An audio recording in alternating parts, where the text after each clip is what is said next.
Welcome to the Grow Your Independent Consulting Business podcast. I'm Melisa Lieberman, a fellow IC and business coach.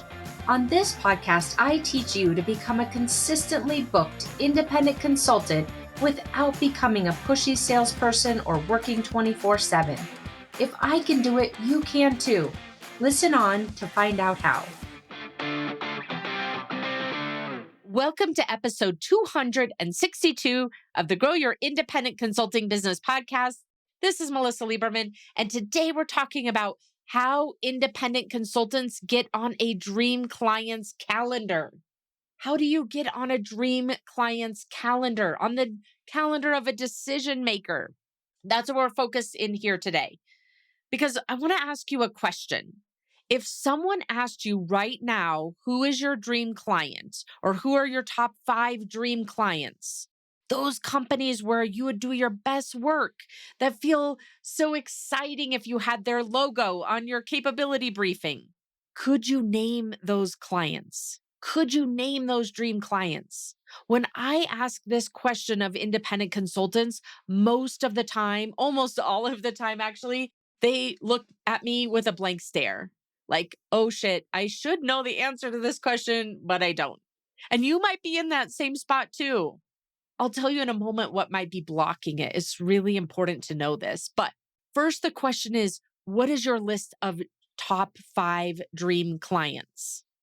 And then let's say you already know the answer to that question, or you've answered it here as you're thinking and listening to this episode. The even harder question is, have you ever actually gone after one of those? Not waited for someone to connect you, not hoped that you would find a way in miraculously, not just on your someday list, but actually intentionally in a committed way gone after them and gone after them in a scrappy way. That's what this episode is about. Because if you're like so many consultants, you either don't know who those dream clients are, you haven't actually sat down and written them down, and you're looking at me right now with a blank stare. I don't actually know who they are, Melisa.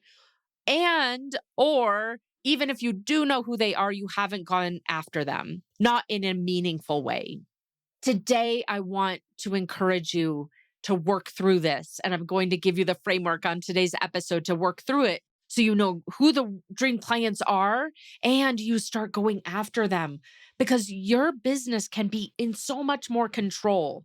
You can have so much more control over your business than you might be thinking you do. And that's why this is such an amazing exercise. I can't wait to walk you through it. Okay, let's talk about the agenda and then we'll dive into the steps here. First, I'll share with you the companion resource that goes with today's episode.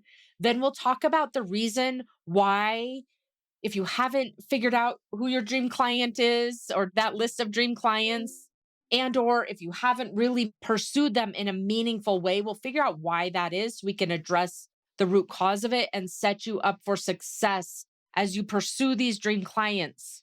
I'll tell you the origination of the process that I'm going to share with you today, a little bit of a backstory of how this came to be. And then I'll give you 3 tangible examples of how you tackle and start getting on the calendar of your dream clients. There are so many different ways to do it. And I want to give you 3 tangible real life examples so that you can figure out what's the best way for you to move forward to start getting on the calendar of a decision makers at your dream clients. And then we'll wrap it up with very specific steps to put today's episode into action. So excited for you to be here. This is a little bit nauseating challenge that I am really excited for you to take on. Okay, first, the companion resource for today's episode is the Consultant Lead Gen Sprint. It's back. The Lead Gen Sprint is back. If you're listening to this in the real time, the next sprint starts on April 13th. I want to make sure that you have the opportunity to plan ahead. That is about a month away.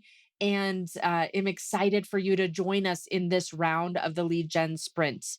If you're listening to this in the future, you can go to the consultantsprint.com webpage and join the waitlist there. So in either event, go to consultantsprint.com And you'll either be able to look at the details to join this sprint on April 13th, 2026, or to join the waitlist if this happens to be in the future. But I do recommend not delaying because it will be filling up quickly as it did last time as well. Okay, with that, let's start off with this idea of your dream client. Hopefully you've taken a moment to list out one dream client, list out 5 dream clients. If you haven't, just pause this for a moment. This isn't a test that you're going to get an A or a B or a C or a D or an F on. This is you just writing down what comes to the top of mind of what logo would you be so thrilled to have on your client roster for whatever reason. It doesn't matter what the reason is, it's your reason, and you want to know who those clients are. Now you've got that list. Let's talk about the reason why you might not have those dream clients on your radar right now and or not pursuing them. And it all comes down to not because you don't want to pursue them or even that you don't want to know who they are. Of course, you would if you had taken some time to think about this. But the real reason why I find that consultants either don't know who those dream clients are because they haven't defined them or they haven't pursued them is because of the underlying belief that they can't control whether they would ever get on the calendar of that dream client. And if they did, would that dream client even want to engage them or have a reason to engage them? And so, because of that underlying belief that, let's just boil it down to this is a waste of time, then of course we don't try. Of course, we don't go through this exercise of who's my dream client, because really all that's facing us in our mind is disappointment, right? Disappointment. I'm never going to get on their calendar. Even if I did get on their calendar, they probably wouldn't need me. They don't hire consultants, they don't hire independent consultants. I don't have enough expertise for their caliber. All of those types of thought processes are so common in independent consultants, and therefore you don't try. It's not a matter of you just haven't taken the time to define the dream client. It's something going on underneath the covers that is likely preventing you or blocking you from thinking about approaching your lead generation and your business development in this way, which is who is my dream client and how am I going to go after them, knowing exactly who that logo is, right? It's the belief that ultimately becomes the problem for you or the blocker for you. So we want to start out addressing that before we actually address the mechanics of how do you get on this dream client's calendar. So the mindset shift to move away from the thought process of I can't control that, whether or not they would want to work with me, or I can't control getting on their calendar or some form of that. The mindset shift that makes this reachable, makes this possible for you to get on the calendar of your dream clients is for you to start thinking like an SDR, a sales development rep. That's a job, right? You know this probably from your corporate days that people have a job of all they do is get on potential clients' calendars. And oftentimes we don't think like this, right? We don't think like an SDR. We had an episode a few weeks ago about this topic, but if we look at it from this lens of getting on the dream client's calendar, this is the SDR's job. The SDR's job is to find a creative path in. They get a list of companies from the CEO or from the CRO or whoever they report to, maybe the CMO in marketing. They get a list of potential clients. These are the clients we want to get our foot in the door at. And their job is to go figure out how to make that happen. They become very laser focused on my job depends on this. I'm really good on it at it. The company depends on this. Our pipeline depends on this. The sales reps depend on this. That's how they think. And they get really scrappy and they commit. I'm going to figure out a way to get in here. It's like a game or a competition, right? When you make it that type of a challenge versus all of those other negative thoughts we were just talking about, oh, it's not possible for me, just, John Doe, independent consultant to get on that calendar. It's not worth my time. They don't think like that. They think like this SDR thinks like, how do I get on this calendar? What is the best way to get on the calendar of a decision maker at this organization that our company wants told me to go get on the calendar at this organization, right? And this is available to you too. You don't have to be a full time SDR, but what you do need is to be scrappy like they are and to think like they are, think that it's possible, think that there's a way to do it, think that this is a good use of your time so that you set yourself up to be successful with this dream client challenge. Okay, first, I thought it would be fun to take a step back and give you a little bit of a story on how I did this before. And then I'll share with you three specific examples from an independent consultant's point of view. So, if your mindset is aligned and you've got that SDR mindset going, what does this actually look like technically, mechanically, tactically to get on the dream client's calendar? So, going to, in a moment, give you three very specific examples from independent consultants who have done this. But in the meantime, I thought it'd be fun to share with you a quick story from my corporate days when I had this challenge put on my plate. So I was probably early in my 20s, had just started at this startup company. I don't know, there's probably 10 of us working there, maybe 20. And the CEO decided we were going to have a fill the funnel contest. Like, just keep in mind, I was probably at the time, I was a business analyst working in the product management team, writing requirements for the developers to build some system that I didn't really even really fully understand, how the end client was using it. That's what I was doing. So this contest was definitely not in my wheelhouse, but the contest was the fill the funnel contest. Our goal was to literally get meetings with these dream clients for our sales team to be able to go out and start meeting with potential clients. The backstory here is I think we had hired sales reps that were way beyond where our maturity was in our company. And so I think the CEO not only wanted to drive revenue, but he also wanted to keep these sales reps happy so they wouldn't quit. So, anyway, the whole company starts this fill the funnel contest. The receptionist, the developer, like, and imagine these engineers. Oh, they must have hated this so badly because I didn't want to do it either, but at least I was used to talking to end customers. So, anyway, we start this fill the funnel contest. It was 2 weeks. And we were given a spreadsheet, which, if we just boil that down, the spreadsheet was a list of ideal clients, of dream clients that our company, the startup software company, wanted to have on our client roster, wanted to have on our logo, wall. And there was a leaderboard. I think it was probably just a spreadsheet of some sort and some prizes, like exciting prizes, money. It was money. And I really wanted to win. I didn't care as much about the prizes. I just love winning. I love winning so much. And so it brought out my competitive spirit. And I just started dialing for dollars, basically. And, this is cold calling. And I'm not going to tell you to cold call. Listen, this story is from 25 years ago, 26 years ago. So you don't need to be cold calling.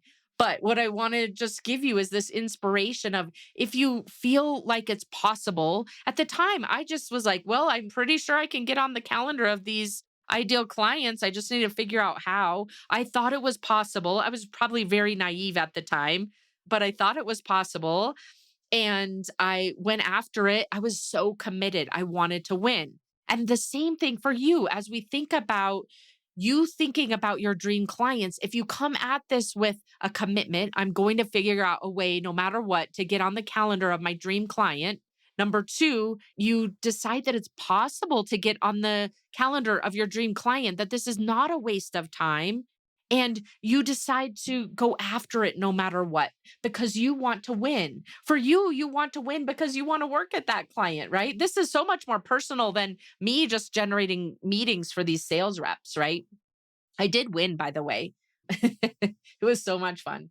I think I won $200. It was all about the actual company knowing that I could do this thing that was really hard and contributing to the sales process. And we were like 25 years old or something. It was so much fun. Anyway, this was the inspiration for me as I was thinking about this episode for you and you generating calls, generating meetings with your ideal clients, decision makers at your ideal clients. It's not impossible. I mean, I was 20 something years old, had no skill set whatsoever to get on the calendar of these companies, but I just had a lot of desire to do it.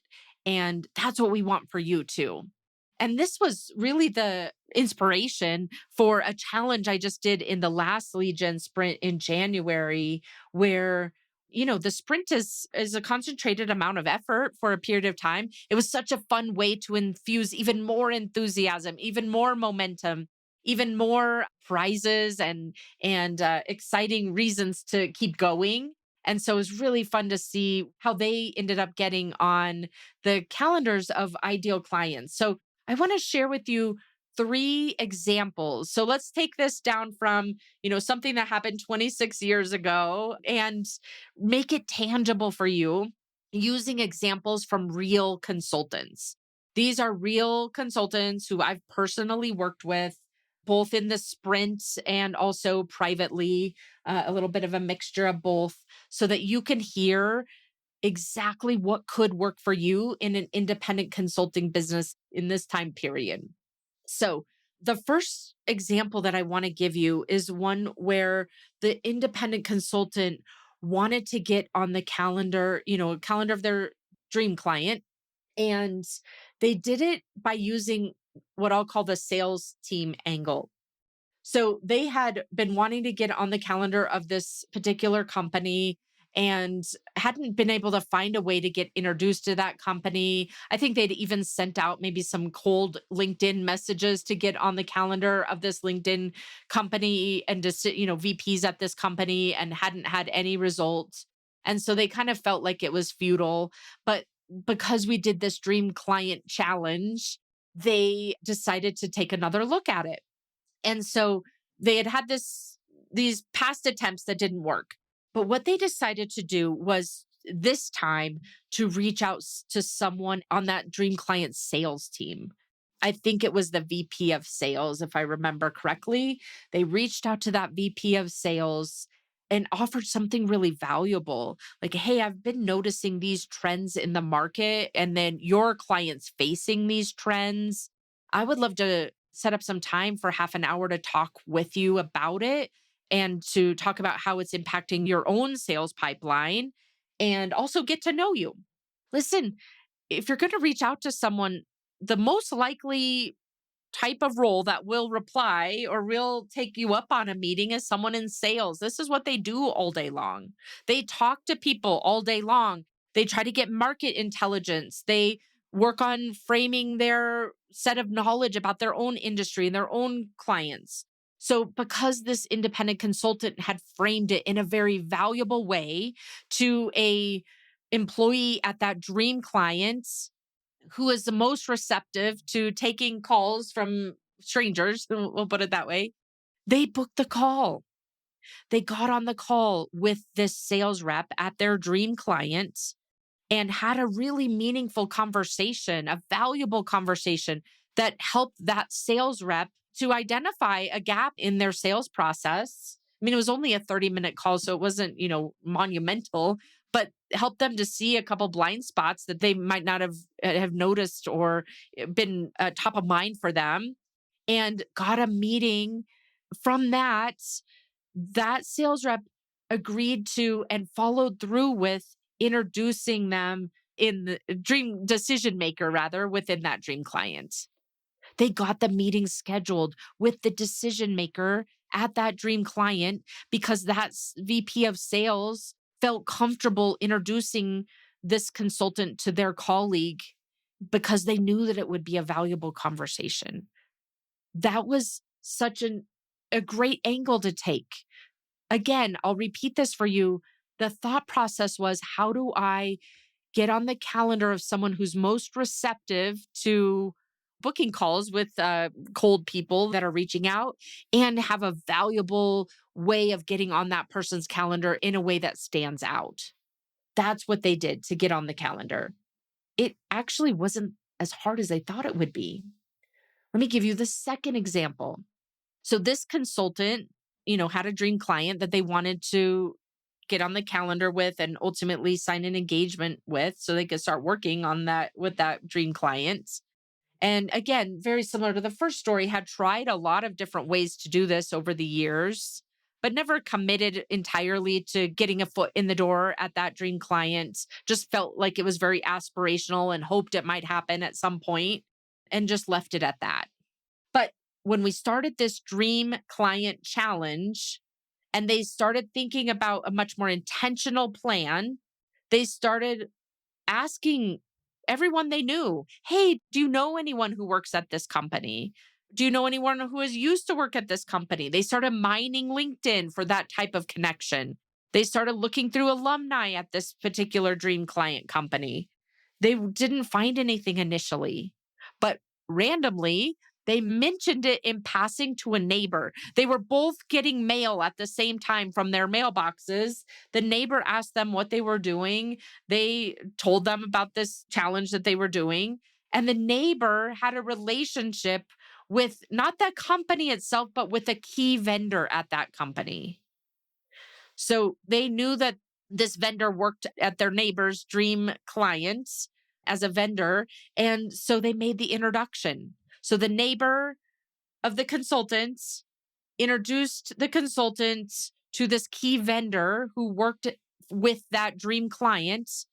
And the consultant met with that vendor who helped them figure out exactly how to get their foot in the door for conversation with the dream client. And that's how they got on the calendar of a decision maker at that dream client. Literally, the path was there all along, next door, living next door to them. They just had to start talking about it. They just had to start making it very tangible and concrete. Normally they were just having these pleasantries if they ran across the neighbor and kind of talking in generalities. Because they were so specific, this sequence of events occurred. Now, am I telling you that your neighbor has a foot in the door, a way for you to get your foot in the door at your dream client? Maybe, maybe not. But that's not the point. The point is, hopefully, this story helps you to see that once you've defined who your ideal clients are, focusing on talking about that, making it into a concrete goal for yourself, a challenge for yourself, something you're committed to, something you're talking about. These types of connections will come out of the woodwork that you didn't even anticipate or ever would never be able to figure out had you not been pursuing this type of an approach. So make it specific when you're talking to people. Make it concrete when you're talking to people rather than talking in generalities. Okay, number three, the third example I'll share with you about this idea of a dream client challenge. And that is, I'll call it the B school thread. This is where an independent consultant had identified a target client, a company they really wanted to work with, wanted to have that logo, and never had found their way in, just like we had talked about before. Quite frankly, had never really tried because it felt so inaccessible through normal channels, whether it was cold outreach or through, mining LinkedIn to see who might be an alumni there. They never really figured out a way into this target client. And so it just was kind of hanging out there. Like, oh, someday it would be great to work with them. But it felt so out of reach that they never approached this intentionally, like we're talking about. So they started doing this dream client challenge, and it prompted them, the independent consultant, to start searching through their B school, their business school alumni network. So they started figuring out, okay, the most likely connection that I have to this dream client is likely through my business school alumni network. And so they started mining that, not just the ones they had gone to school with, obviously, but the whole network that they have access to. And so they found someone who had spent, I think, 3 or 5 years at this dream client. So the consultant reached out to this alumni. It's not an alumni that they knew. It was someone that just was in that network. And because they had a common reason that they both went to this business school, the person who was an alumni at the dream clients was receptive to hearing from the independent consultant and got on a call with them. More of a get to know you type of a call, but also really clear, like, hey, I noticed you were at XYZ company in the past. I would love to meet with you. We were both at this school. both alumni at this B school, which they both knew because they were getting in touch through this alumni network, and would love to talk with you about what it was like to work at that organization and get your thoughts on how I get my foot in the door as a consultant and also get to know you in general. Perhaps there's a way for me to help you. So that's the gist of what they did when they reached out and got a call with alumni, the fellow alumni. And within a week, they had a call with the decision maker at that dream company. So again, your path to getting on a call or getting a call on the calendar with a decision maker at your dream company might not sound like any of these three examples.